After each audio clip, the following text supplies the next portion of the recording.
dia mbola amin'ny fifaliana mandrakariva no ahafahana miaraka amintsika ao anatin'izao fampahirezana izao. Mivavaka isika, Jehovah'Andriamanitra iray, misaotranao izahay satria mahatsiaro anay mandrakariva ianao raha mbola velonay izahay, ary tsy tianao tokoa ny hafatesanay ao anatin'ny faharatsiana na hitoeranay ao anatin'ny tsy fahalalana, fa ny sitraka ao dia ny hanongotanao anay mba hiala amin'ny maizina, ahitana ny fahazavahanao mahagaga. Dia ny fanahinao masina no aokaiasa mandrakariva Tompo ao anatin'ny fon'ny mpanomponao tsiraray avy, atakarany ny tombam-bidiny famonjena izay tianao tanterahana amin'ny isam-batan'olona tsiraray avy. Dia mitenena indray Jehovah fa meno ny mpanomponao amin'ny anaranao Jesosy, amen. Faly miarahaba antsika amin'ny anaran'i Jesosy, manona ny fahasoavana sy ny fiadanan'ny Tompo ao amintsika mandrakariva. Ity volana Mars ity, araka ny nambarantsika tamin'ny farany, dia volana izay iomanantsika indray hidirantsika amin'ny Paska, izay fahatsiarovana ny fahafatesan'i Jesosy. Atoko sy mino aho fa raha tena kristianina marina isika dia hiverina ho amin'ny tena marina, satria ny Paska tsy fahatsiarovana ny fitsanganan'i Jesosy fa fahatsiarovana ny fahafatesana, ary misy antony manokana izany, satria ny fanolanana ny famarinan'ny teny soratra masina matetika tsy atsapan'ny olona ny tombam-bidiny famonjena izay ataon'Andriamanitra. Araka ny nambarantsika tamin'ny farany dia tsy afa-misaraka amin'ny teny faneva izay noraisitsika any amin'ny Isaia 1:20 dia fiomanantsika amin'ny andro Paska ity. Raha iverenantsika ny Isaia 1:20 dia izao no voasoratra hoe: mitsangana mihazavava tonga ny fahazavanao, ary ny voninahitry Jehovah efa miposaka aminao, fa indro ny aizina manarona ny tany ary ny Espito manarona ny firenena, fa aminao kosa no impisahan'i Jehovah ary aminao misy eo ny voninahiny. Misy fikasana tsara ao amin'Andriamanitra tiany ampitaina ho amin'ny olona izay mahatsapa mitombo ambidiny ny fanekena ny sitrapon'Andriamanitra. Misy voninahitra Andriamanitra tiany ho tanterahana, kanefa io voninahitra io sika tsy tonga dia azo eo amin'ny eo, fa mitaky faharetana, mitaky fandehanana araka ny sitrapon'Andriamanitra. Ny zavatra manaitra ao anatin'izy io misy teny roa toatra mifanohitra, satria manambara ny tenin'Andriamanitra hoe misy aizina manarona ny tany, misy Espito manarona ny firenena. Nazavaintsika teto ao anatin'izay le aizina manarona ny tany izay dia tena aizina manarona n'izao tontolo izao mihitsy, kanefa ao anatin'izao tontolo izao indray misy ny firenena, ary asiana mafy ny tenantsika ho mangana, fa izay firenena izay indray dia Espito. Raha ny tokony ho izy izany dia hoe tokony ho Espito manarona ny tany ary aizina manarona ny firenena, fa le aizina zany mahatratra n'ity izao tontolo izao ity, fa le Espito vao maika amin'ny mafimafy eo anivon'ny firenena tena aizina mikitroka mihitsy. Kanefa indray raha vao mijery indray an'le firenena, raha ny soratra masina ny dinihana, dia ohatran'ny fantoka kokoa amin'le taranak'Israely, le olom-boafidin'Andriamanitra, ao mihitsy ny toeran'ny Espito. Ary izay indrindra no mahatonga antsika miresaka hoe na dia teny fampiononana ny Dio sy nivoaka tao Babilôna aza, ity teny ity dia antonona mihitsy ho antsika amin'izao vanim-potoana izao, izay miomana indray hiditra ho amin'ny Paska, hanamarina antsika ny tenin'Andriamanitra io fa misy baika apetrak'Andriamanitra hoe mitsangana mihazava, fa tonga ny fahazavanao, voninahitry Jehovah efa miposaka aminao, izany hoe fa eo le voninahitr'Andriamanitra, fa takona ny mason'ny olona rehetra tsy mahita an'izay voninahitra ary raha ny sitraky ny olona dia tsy te handray izy an'izany, tsy te hamantatra izy le hoe aizina manarona ny tany, Espito manarona ny firenena, fa ny tian'ny olona ho tanteraka aminy dia hoe fa aminao kosa ny imposahan'i Jehovah ary aminao misy eo ny voninahiny. Teny mahafinaritra izany, kanefa teny ho an'izy ho an'ny olona zay a mahatsapa fa mitoetra ao anatin'ny aizina izy, mitoetra ao anatin'ny aizim-pito izy ka mitady mazava zay teny zay antonona tsara amin'ny vanim-potoana ny pasika zany rehetrarehetra zany. Ary eo indrindra misaritana an'izay mba hamantatra ny tantaran'ny pasika hoe tamin'ny vanim-potoana manahoana tokoa no nompohirany ty pasika ty. Nandraisan'Andriamanitra fanapahan-kevitra ho an'le ambariny fa firenena mitoetra ao anatin'ny Ezipito zay tsy hafa fa ny taranak'Israely tamin'izany vanim-potoana zany. De tahaka atsika ihany koa bataitsika eo nevo ny fiainantsika zany miaina ao anatin'ny aizan'izao tontolo zao tsika. Fa rehefa tena jerevana koa de ny firenena mitoetra ao anatin'ny Ezipito kanefa ambadik'izay le firenena zay indray raha miresaka ny zanak'Israely de miresaka ihany koa zay le fiangonana, zany hoe le fiangonana mihitsy zany mitoetra ao anatin'ny Ezipito. Mieritreritra fa mandeha amin'ny marina kanefa ny lalaka izorany tsy mifanaraka amin'ny sitrapon'Andriamanitra. De hijeritsika zay tantara ny atombohan'ny pasika zay tsara ho fantatra zany hoe vanim-potoana manahoana ny pohiran'izy io teo amin'ny tantarany soratra masina. Raha mijeritsika ny bokin'ny Exodosy de nandevozina nandritran'ny 700 taona tao amin'ny tany Egypta ny Israely nitoetra tao izy. Fa rehefa nahita ny fiainana tao amin'ny tany Egypta izy de nanjary nanadino an'i Jehova, nanjary tsy ny raharaha zay fampitovavahana sy ny lalàna napetrak'Andriamanitra taminy, fa lasa nanaraka ny fomba fiainan'ny Egyptianina. Lasa le fivavahany Egyptianina nahazo vahana teo amin'ny zanak'Israely tamin'izany vanim-potoana zany. Raha ny tena marina zany tsy hoe resin'ny Egyptianina ny zanak'Israely tamin'io vanim-potoana io nahatonga azy nandevozina tao amin'ny tany Egypta, fa vokatry ny fitiavan'Andriamanitra ny Israely tamin'izany vanim-potoana zany, satria Josefa namidiny ralahany de lasa nandevozina tany amin'ny tany Egypta. Kanefa noho i Josefa zay nifikitra mafy tamin'Andriamanitra de ny zavatra nitranga tamin'io vanim-potoana io lasa voatendry hitantana miaraka tamin'ny Farao ny tany Egypta Josefa. Nisy ny mosary tamin'izany vanim-potoana zany ary tsy teo tsy niaraka tamin'ny Josefa ireo ralahany. Ary tamin'io vanim-potoana io tratra ny mosary mafy tsy mahita ny koanina reo rahalahan'ny Josefa reo, ary reo tsy nafantatra ihany koa hoe velonany Josefa fa ny fieritreretany azy maty. De nandeha nila ravinahitra nitady sakafo tany amin'ny tany Egypta. Tsy velarintsika lava zay tantaran'i Josefa zay, fa tonga tao amin'ny tany Egypta izy de nony amin'ny Josefa de nankasitrahan'ny Farao ny hamelona ny zanak'Israely rehetra. Zay no natonga ny zanak'Israely nonona tao amin'ny tany Egypta, satria Josefa anisan'ny tompon'andraikitra ara-panjakana mpitantana teo tena tanakavanan'ny Farao tamin'izany vanim-potoana zany.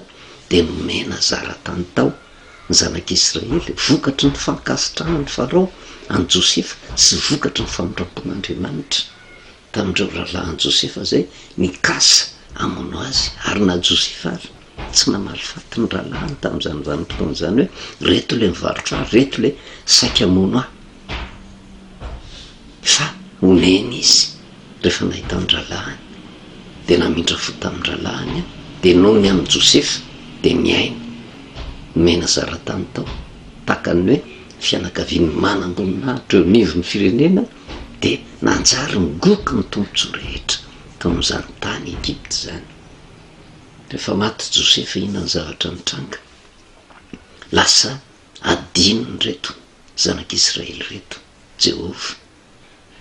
Lasa tsy nahatsapa tsony izy ny fahasoavana nataon'Andriamanitra taminy, fa nanjary le fiainana Egyptianina nombahana teo amin'ny fiainan'izy ireo. Ary raha jerevana ny tantaran'ny soratra masina de ty Egypta ty io ny tandendon'izao tontolo zao raha mijery fotsiny tsika ny tantarany Egipta misintona zava-panahy ao anatin'izany rehetrarehetra zany. Misy vanim-potoana aseho fa ny Egipta de tandindony zao tontolo zao, misy vanim-potoana koa aseho fa Babilôna koa de tandindony ty zao tontolo zao ty.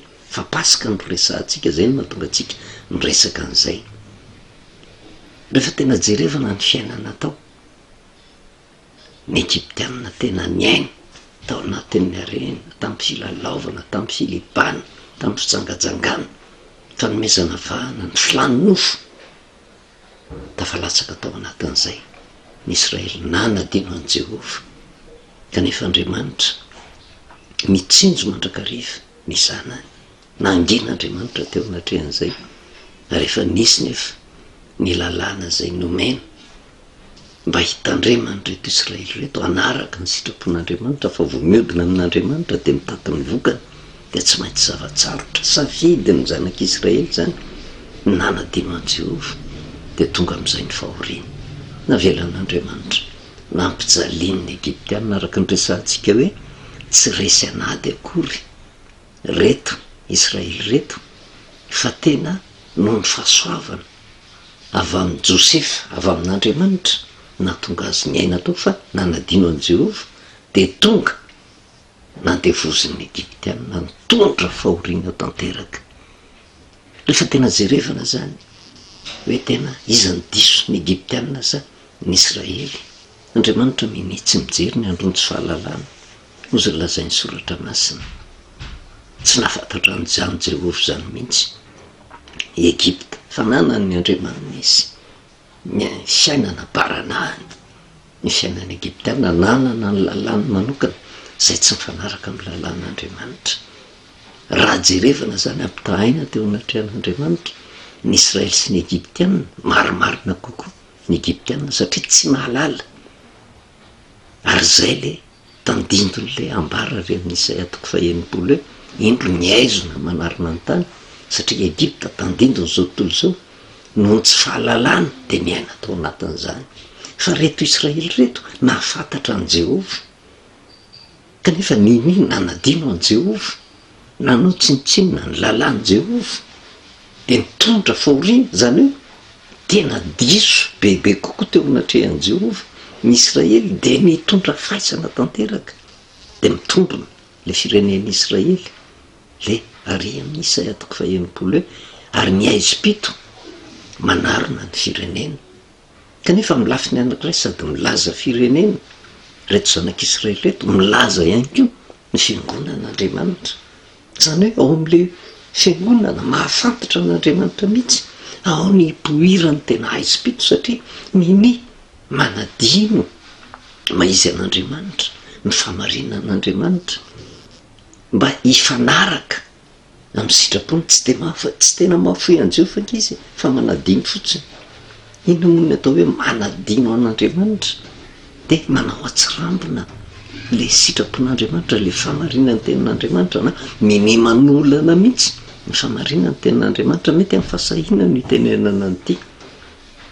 Io filazana fa pasika de tandintony fitsanganan' Jesosy io, famarinana miolana zany, fitoerana ao anatin'ny Ezipito zany, vokatra zany rehetrarehetra zany nefa de nitoetra tao anatin'ny aizina, lasa miteraka fahoriana ho an'ny Israely zany rehefa niaina nandritra ny 300 taona tao amin'ny tany Egipta. Tsy mitondra soa azy ny fiafarany, fa nampitondra faisana azy, ary nanomboka tsy ny Egyptianina nitondra faisana tany am-boalohany, fa reto firenena reto mitondra faisana, reto fiangonan'Andriamanitra reto mitondra faisana, reto zanak'Israely reto mitondra faisana. Ka rehefa mitondra faisana am'izay izy de nanjary mitady vahaolana, mitady famonjena, nanjary ohatra ny nahatsiaro kely an'Andriamanitra hoe ino ty loza menjady aminay. Ary zay ny tantara ny fitombohan'ny Pasika zay tsara ho fantatritsika. De any amin'ny Exodosy 7, inona ny teo zavatra mitranga? Exodosy 7 de 17. Jehova zay niseho tamin'ny Mosesy ary nanendry an'i Mosesy mba nitondra fanafahana ho an'ny zanak'Israely satria tia Mosesy ty ihany keo de mbola lava koa ny tantarany. Anisany miaina tao an-tapany Farao izy. Eo amin'ny 15 ka hatramin'ny 15 no mba hatsapatsika an'izany leo Aizipito manarona ny firenena. Fa rehefa tena nanomboka miverina tamin'Andriamanitra satria tena nampahoriany ny Egyptiana ary vokatry ny fiodinany nahatonga an'izany rehetrarehetra zany. Tsy ny Egyptiana no nitondra faisana fa ny Israely. De rehefa mitodika tamin'i Jehovah izy de zao tsara ny tenin'i Jehovah. Ny 15 ary hoy izy Jehovah no miteny ny 17 ka hatramin'ny 10. Ary hoy Jehovah, efa hitako tokoa ny fahorian'ny oloko izay any Egypta ozy, ary efa reko ny fitaraina noho ny ataon'ny mpampiasa azy, eny fantatro ny alahelony. De efa nidina izao hamonjy azy amin'ny tanan'ny Egyptiana ka hitondra azy hiakatra hiala amin'izany tany zany ho any amin'izay tany sosy malalaka, de any amin'izay tany tondra dronosy tantely, any amin'ny tanin'ny Kananita sy ny Etita sy ny Amorita sy ny Perizita sy ny Evita ary ny Jebosita. Ary ankehitriny indro ny fitarainany zanak'Israely de efa mby aty amiko, sady efa hitako koa ny fahoriana izay ampahorian'ny Egyptiana azy. Ko avy ankehitriny ianao irahako any amin'ny Farao nitondra ny zanak'Israely olo hivoaka avy any Egypta. Zay ny tantarany fitomboan'ny Pasika. Satria ao anatin'le volana fiomanana amin'ny andro Pasikatsika, ary tsara ny afantarantsika an'izany hoe olona manahoana no nahatonga an'i Jehovah nandray fanapahan-kevitra mba hitondra famonjena hanomeny ny Pasika ho an'ny zanak'Israely izay tandremantsika kristianina.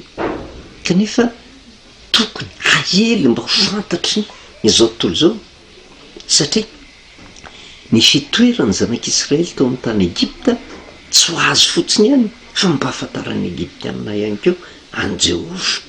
Ary zay le Aizipito nandrakotra azy le fanadonoana an'i Jehovah. Zay niteraka fahoriana, ary zay fahoriana zay niteraka fitarainana. Ary rehefa nitaraina de inona ny zavatra nataon'i Jehovah? De ozy efa nidina izao hamonjy azy amin'ny tanan'ny Egyptiana. Zany hoe tsy mbola hidina izy fa efa nidina ozy, zany hoe efa eo. De zay le famarinana ary amin'ny Isaia 1:9 hoe mitsangana mihazava fa efa tonga ny fahazavanao ary efa miposaka aminao ny vonahany. Zany hoe efa tsy andrasana tsony zany Jehovah fa efa midina izy. Zany hoe ny fitomboan'ny Pasika zany de vanim-potoana anankiray Jehovah midina mba hamonjy, satria ao anatin'ny fahoriana le zanak'Israely. Ary eo ny tokony ho tsapantsika hoe ny Pasika tokony hiteraka filalaovana ve, tokony hiteraka fifaliam-be ve? Fa ny Pasika de tokony hiteraka fieritreretana ao anatin'ny olona, fandinihan-tena lalina, lasa tsy mba fanadino, fitadidiavana ny zavatra mitranga rehetrarehetra. Fa Jehovah efa nidina nefa ary hitondra vahaolana izy, manindrolona izy. Mosesy teto no voatendry hitarika ny Israely irahan'i Jehovah, fa ny zavatra hitan'i Jehovah de tondra fahoriana Israely, ary zay fahoriana mianjady amin'izay. Zay le Aizipito mandrakotra ny firenena. Zay inona no nahatonga an'izay? Fahadantononan'i Jehovah.